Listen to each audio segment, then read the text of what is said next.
धन्यवाद comrade प्रशान्तलाई। Comrade पोस्टबहादुर बोगटीको 7औं स्मृति दिवसको उपलक्ष्यमा आयोजित यो स्मृति सभामा उपस्थित हाम्रो पार्टीका स्थायी समिति र केन्द्रीय समितिका सहयोद्धा कमरेडहरू, यो कार्यक्रममा उपस्थित सम्पूर्ण कमरेडहरू र पत्रकार मित्रहरू, सबभन्दा पहिला म कमरेड पोस्टबहादुर बोगटी प्रति पार्टी केन्द्रको तर्फबाट मेरो तर्फबाट हार्दिक श्रद्धाञ्जली र सम्मान व्यक्त गर्न चाहन्छु र उहाँको सपना पूरा गर्न निरन्तर अगाडि बढ्ने प्रतिबद्धता पनि म व्यक्त गर्न चाहन्छु। कमरेड पोस्टबहादुर बोगटीको बारेमा मलाई लाग्छ यहाँ उपस्थित सबै कमरेडहरूलाई राम्रोसँग थाहा छ। हामीले उहाँको निधनबाट पुगेको क्षति पार्टीलाई, कम्युनिस्ट आन्दोलनलाई र देशकै राजनीतिक आन्दोलनलाई अपूरणीय क्षति पुगेको कुरा उहाँको निधनको लगत्तै पछि आयोजित कार्यक्रमहरूमा विस्तारपूर्वक चर्चा गरेका थियौँ।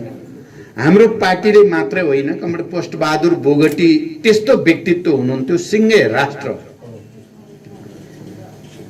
सबै राजनीतिक दलका नेता कार्यकर्ताहरू, आम नेपाली जनता, श्रमजीवी जनताहरू र देशभित्र मात्र होइन देश बाहिरका पनि सामाजिक क्रान्ति रूपान्तरणको निम्ति, न्याय, समानता र स्वतन्त्रताका निम्ति लड्ने विश्वभरिकै क्रान्तिकारीहरूले पनि उहाँलाई उच्च सम्मान व्यक्त गरेको र ठुलो क्षति महसुस गरेको कुरा हामीले चर्चा गरेका थियौँ।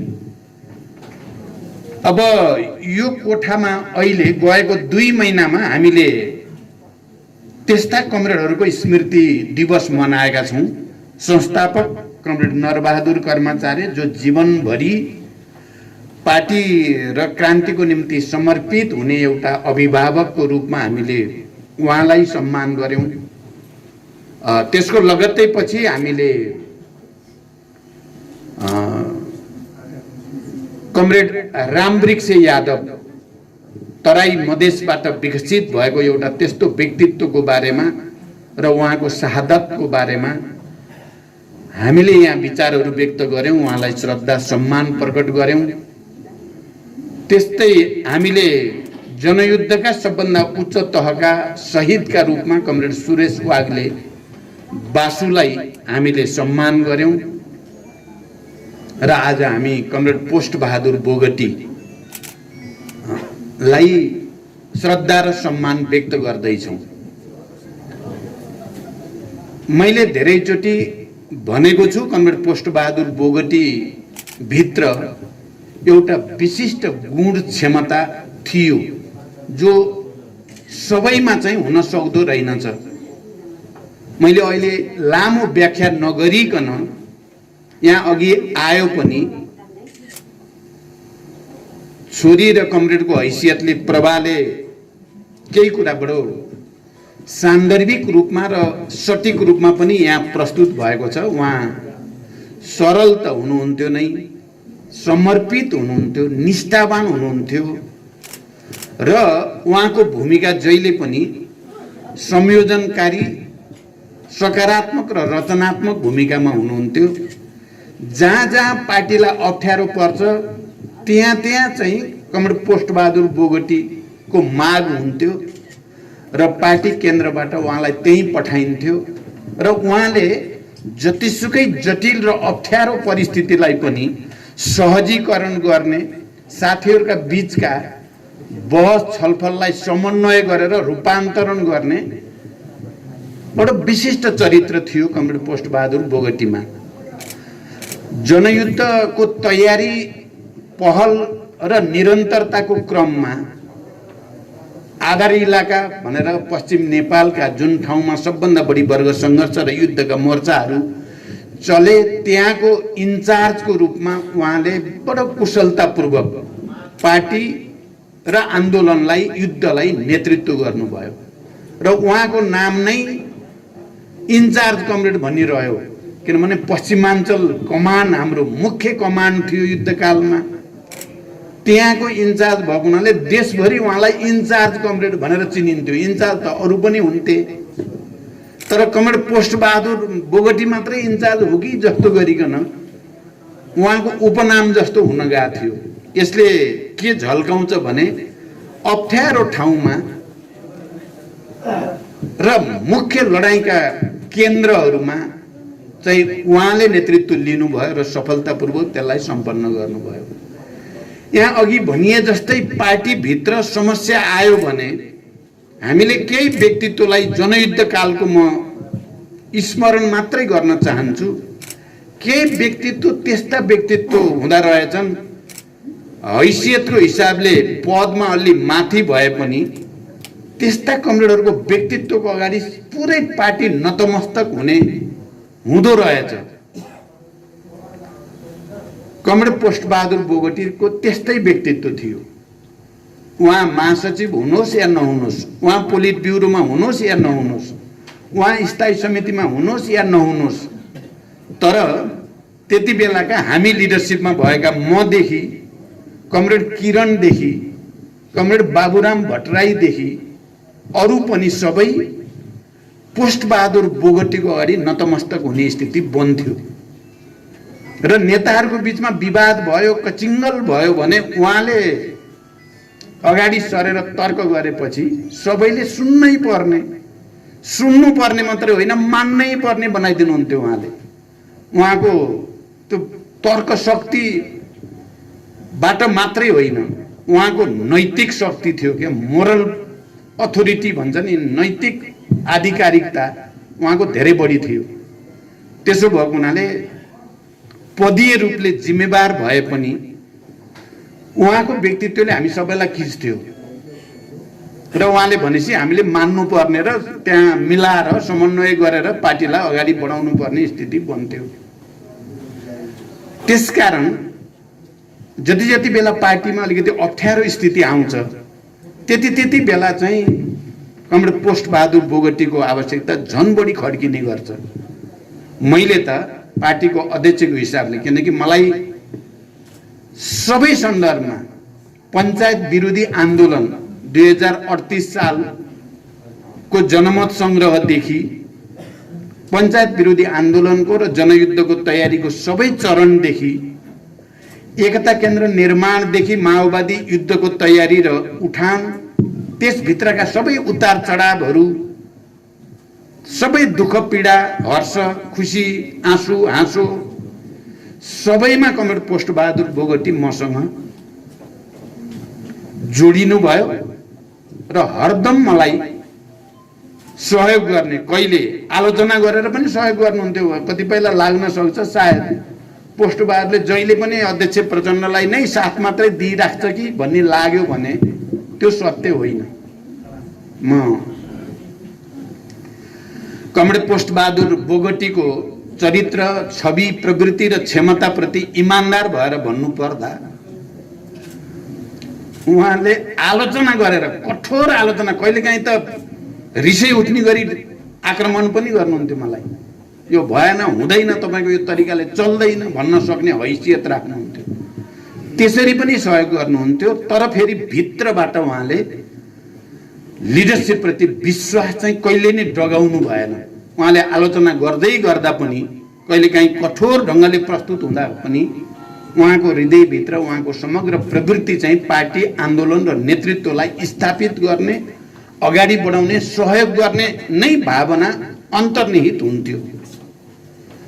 त्यस अर्थमा चाहिँ उहाँ चाहिँ साँच्चै नै पार्टी एकताको एउटा यस्तो प्रतीक जस्तो बन्नु भएको थियो। अब अहिले उहाँको अभाव चाहिँ खड्किएकै छ र आज हामीले उहाँलाई स्मृति दिवस मनाउँदै गर्दा, उहाँलाई सम्झिँदै गर्दा, उहाँलाई श्रद्धा प्रकट गर्दै गर्दा म के मात्रै भन्न चाहन्छु भने भर्खरै हामी देशको राजनीति दुर्घटनामा जाला कि भन्ने खतराबाट निकै ठुलो मेहनत र आन्दोलनपछि त्यसलाई संविधानको रक्षा गर्ने, परिवर्तनका एजेन्डाको रक्षा गर्ने, गणतन्त्रको रक्षा गर्ने र राष्ट्रको पनि रक्षा गर्ने काममा एउटा सफलता हामीले हासिल गरेका छौँ। हामी आज त्यस्तो परिस्थितिमा कमरेड पोस्ट बहादुर बोगटीलाई सम्झिँदैछौँ।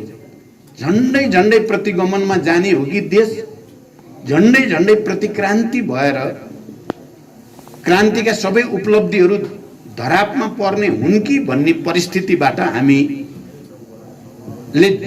जोगाएका छौँ, नेपाली जनताले जोगाएको छ। त्यस्तो परिस्थितिमा अर्को हाम्रो पार्टी यो बीचमा कहीँ न कहीँ आफ्नो उद्देश्यबाट, आफ्नो हिजोको विरासतबाट विचलित जस्तो भएको छ। धेरै प्रयोगहरू भए, त्यतापट्टि म जान्न अहिले। तर हामी हिजो जसरी वर्गको निम्ति, उत्पीडित जाति समुदायको निम्ति सम्पूर्ण रूपले समर्पित भएर आफ्नो व्यक्तिगत हित र स्वार्थलाई त्याग गरेर बलिवेदीमा होमिन हामी हिँड्थ्यौँ र हाम्रो प्रतिस्पर्धा अप्ठ्यारो काम मैले पाऊँ भन्नेमा हुन्थ्यो, लडाईँको मोर्चाको अग्रपङ्क्तिमा म जान पाऊँ भन्ने हुन्थ्यो। कार्यकर्तामा प्रतिस्पर्धा, नेतामा प्रतिस्पर्धा, र पूर्वको पश्चिम, पश्चिमको पूर्व, पहाडको तराई, तराईको पहाड, एउटा नयाँ राष्ट्रिय एकता र राष्ट्रिय भावना र मनोविज्ञानको विकास गर्न त्यति बेला हाम्रो बीचमा प्रतिस्पर्धा हुन्थ्यो। हामीले त्यसै गर्यौं पनि। तर आज हेर्दा त्यस्तो छैन। आज हेर्दा हामी व्यक्तिगत पदको निम्ति, व्यक्तिगत प्रतिष्ठाको निम्ति, व्यक्तिगत स्वार्थको निम्ति अलि बढी नै चाहिँ हाम्रो लगाव जस्तो देखिने, अनि गुट बनाउनेतिर चाहिँ बढी त्यतापट्टि जाँगर आउने, पार्टी बनाउनेतिर भन्दा गुट बनाउँदाखेरि फाइदा हुन्छ कि भने जस्तो सोच्ने यो प्रवृत्तिको बिस्तारै बिस्तारै विकास भइरहेको र यो पार्टीको क्रान्तिकारी चरित्र बिस्तारै बिस्तारै स्खलित हुँदै गएर यो पनि अरू बुर्जुवा पार्टी जस्तै हुने दिशातिर, मैले भइसक्यो त म भन्दिनँ, हुने दिशातिर गइरहेको बेलामा हामीले महान शहीदहरूलाई र ती हाम्रा अग्रज व्यक्तित्वहरूलाई सम्झिराखेका छौँ। यस्तो परिस्थितिमा हामी यही प्रवृत्तितिर अगाडि बढ्ने हो कि हामी फेरि एकचोटि एउटा महान आदर्शतिर, अहिले हामीले समाजवादी क्रान्तिको रणनीति भनेका छौँ, एउटा नयाँ क्रान्तिको रणनीति अन्तर्गत जनवादी क्रान्तिका पनि बाँकी कामहरू पुरा गर्दै जाने, राष्ट्रिय स्वाधीनताको लडाईँलाई पनि नयाँ उचाइमा उठाउँदै लाने भनेका छौँ। त्यस अनुसारको पार्टी बनाउनको निम्ति हामीले प्रतिबद्धता गर्ने कि नगर्ने भन्ने ठाउँमा हामी छौँ। म कमरेडहरू र सबै मित्रहरूलाई के भन्न चाहन्छु भने भर्खरै हाम्रो पार्टीको केन्द्रीय समितिले एउटा सङ्कल्पका साथ पार्टी कार्यदिशालाई पनि अझ बढी सुस्पष्ट गर्ने, हाम्रो संगठनात्मक संरचनालाई पनि माथिदेखि तलसम्म वैज्ञानिक वस्तुवादी बनाउने, आदर्श उन्मुखतातिर लैजाने, हाम्रो कार्यशैलीलाई पनि फेरि जनतातिर फर्किने कार्यशैली, हाम्रा शहीद परिवारहरू, बेपत्ता योद्धाका परिवारहरू, घाइते अपाङ्गहरू र हिजो हामीलाई यो परिवर्तनको लडाईँमा साथ दिने श्रमजीवी जनताका घर दैलोमा फेरि हामी फर्किने र त्यहाँ गएर आत्मसमीक्षा गर्ने। हामीले भन्ने हामी अलिकति बाटो बिराए जस्तो भयो हामी, तर हामी त फेरि उनै मान्छे हौँ जसले हिजो हाँसी हाँसी बलिवेदीमा उत्रेका थियौँ, तिनै मान्छे हौँ हामी। हाम्रा अग्रजहरू जो शहादत प्राप्त गरे या मृत्युवरण गरे, हामी तिनैका उत्तराधिकारीहरू हौँ भनेर फेरि जनतामा जाने सङ्कल्प हामीले गरेका छौँ। र त्यसपछिका हाम्रा स्थायी समितिका बैठकहरू र हिजो मात्रै पनि हामीले केही महत्त्वपूर्ण वर्षौँदेखि थातिरहेका कामहरू टुङ्ग्याउनेतिर हाम्रा स्थायी समितिका लिडरहरू र हामीहरू सबै लागेका छौँ। हाम्रो एकतामा आएका तर जिम्मेवारी नपाएका सबैलाई जिम्मेवारी दिने र सबैलाई चाहिँ भूमिका दिने निर्णय हामीले गर्यौं। हामीले पार्टीलाई क्रान्तिकारी बनाउनको निम्ति आवश्यक पर्ने संरचना, निर्वाचन, निर्देशिका, नियमावली, विधि पद्धतिलाई विकास गरेर चल्नुपर्छ। हामी एउटा विशाल पार्टी हो। यो नेता र कार्यकर्ताको संख्याको कुरा गर्ने हो भने, आन्दोलनमा समर्पण र बलिदानको भावनाको कुरा गर्ने हो भने अहिले पनि माओवादी केन्द्र देशको सर्वाधिक विशाल पार्टी हो। यसको तुलना अरु कसैसँग नि हुँदैन। र यो बीचमा हामीले के कुरा देख्यौं र प्रमाणित भयो भने क्रान्ति आन्दोलनमा जाने भनेपछि अहिले पनि जुरमुराएर उठ्ने नेता कार्यकर्ताहरू यही पार्टीमा सर्वाधिक रूपमा विद्यमान छन्। हामीले पुस 5 गतेको प्रतिगमन, संसद विघटन सहित जे गर्न खोजियो त्यसका विरुद्ध आन्दोलनको हामीले नेतृत्व गर्यौं र हामीले के देख्यौं भने हाम्रा समर्थक, शुभचिन्तक जनता पनि क्रान्ति आन्दोलन भनेपछि अहिले पनि त्यसरी नै लाखौंको संख्यामा सडकमा आउनमा तयार रहेछन्। हामी अलिअलि बिग्र्यौं कि भनेर हामीले ठानेको जनता बिग्रेको होइन, ग्राउन्ड लेभलको कार्यकर्ता बिग्रेको पनि होइन। बिग्रेको हामी अलि माथि आएका नेताहरू, गुट गर्दै हिँड्न रमाउने चाहिँ हामी अलि माथिका नेता हो, तलका होइनौं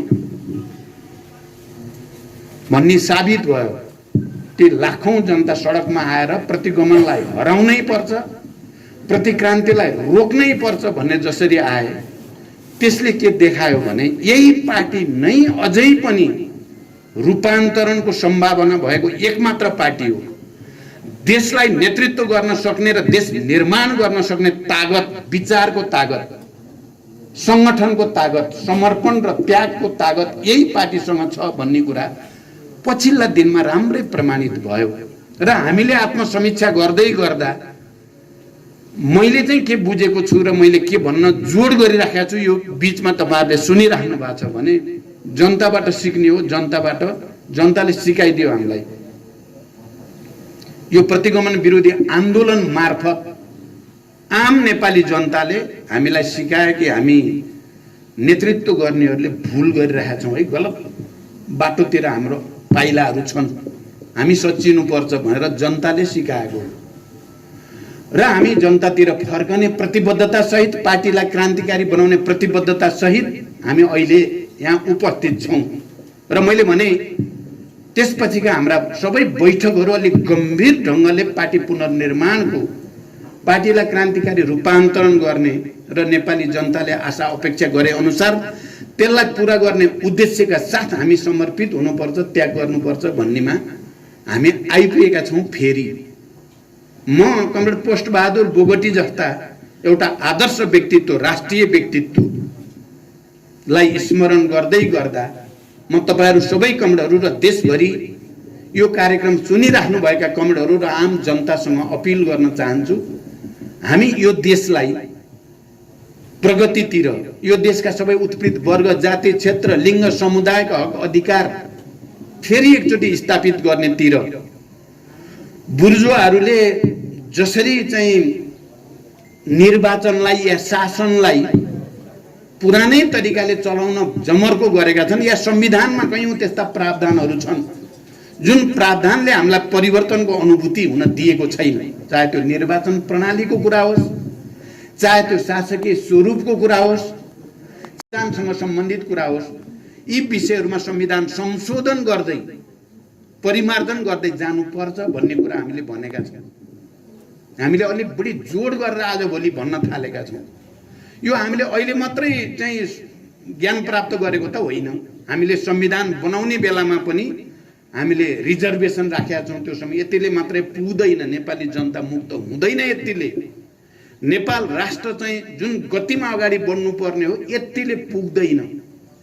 तर अहिले हामी संविधान हुँदै नहुनु भन्दा हुन आवश्यक देखेर सम्झौता त गर्छौं, तर यो विषयमा हाम्रो मतभिन्नता छ भनेर संविधान सभामा नोट अफ डिसेन्ट, रिजर्भेसन राखिएको छ। निर्वाचन प्रणालीको बारेमा पनि, शासकीय स्वरूपको बारेमा पनि, उत्पीडित वर्ग समुदायको हक अधिकार र पहिचानको बारेमा पनि, राष्ट्रिय एकताको बारेमा पनि, संघीयताको बारेमा पनि त्यसकारण हामीले संविधान संशोधन, मैले त दोस्रो पटक प्रधानमन्त्रीको हैसियतले 2 पटक संविधान संशोधन आवश्यक छ भनेर संशोधन प्रस्ताव संसदमा दर्ता पनि गराएको हो र प्रतिगामी र अलि दक्षिणपन्थीहरूको कारणले त्यो संशोधन त्यति बेला सम्भव भएन। हाम्रो कोसिस छ संविधान संशोधन गर्दै यसलाई परिमार्जन गर्दै जनताको र राष्ट्रको आवश्यकता अनुसार अगाडि बढियोस् भन्ने हाम्रो चाहना छ। शान्तिपूर्ण रूपले बहसकै तरिकाद्वारा जाओस् भन्ने नै हामी चाहन्छौँ। हामी अहिले फेरि हिंसातिर, फेरि युद्धतिर जाँदै पनि छैनौँ, किनभने संविधानले एउटा बाटो बनाइदिएको छ। संशोधन र परिमार्जन गर्ने ढोका खुला राखिएको छ। त्यति बेला रिजर्भेसन सहित एउटा कारणले पनि हामीले सम्झौता गरेको हो, त्यो हो ढोका खुला छ। यसलाई विकसित गर्ने, संशोधन गर्ने, परिमार्जन गर्ने, राष्ट्र अनुकूल बनाउने ठाउँ छ। पहिला पहिला निर्विकल्प भन्ने शब्द प्रयोग हुन्थ्यो, असंशोधनीय, संशोधनै गर्न नसकिने भनेर राजनीतिक मुद्दाहरूलाई राखिने गर्थ्यो। अहिलेको संविधानले नेपालको राष्ट्रिय स्वाधीनता, भौगोलिक अखण्डताहरूलाई बाहेक अरू सबै चिज संशोधन हुन सक्ने भनेको छ। सिस्टम संशोधन हुन सक्छ, प्रणालीहरू संशोधन हुन सक्छन् भनेर संविधानमा नै राखिएको र समाजवाद उन्मुख संविधान भनेकोले हामीलाई अगाडि बढ्ने ठाउँ छ। तर म आज कमरेड पोस्टबहादुर बोगटीलाई, जो सकारात्मक र रचनात्मक ढङ्गले रूपान्तरणको अभियानमा निरन्तर लाग्नुभयो, उहाँलाई सम्झिँदै गर्दा जरुरी पर्यो भने हामी सडकमा जानुपर्ने पनि हुन सक्छ। यो विकृत बुर्जुवा प्रणालीलाई बदल्नको निम्ति हामी सडकमा जानुपर्ने पनि हुन सक्छ। तर हाम्रो कोसिस सकेसम्म राजनीतिक दलहरूको बीचमा संवाद, सहमति, समझदारीबाट संविधान संशोधन गर्दै जानेमै हाम्रो जोड छ। अहिले जरुरी पर्यो भने हामी फेरि एकचोटि, किनभने हामीले जति पनि सफलता प्राप्त गरेका छौँ सडकबाट प्राप्त गरेका छौँ। हिजो युद्ध भनेको पनि सडकै हो। अहिले प्रतिगमन विरोधी आन्दोलन पनि हामीले सडकबाट प्राप्त गरेको सफलता हो भने भोलि संविधान संशोधनको लागि जरुरी पर्यो भने हामी सडकमा जान्छौँ।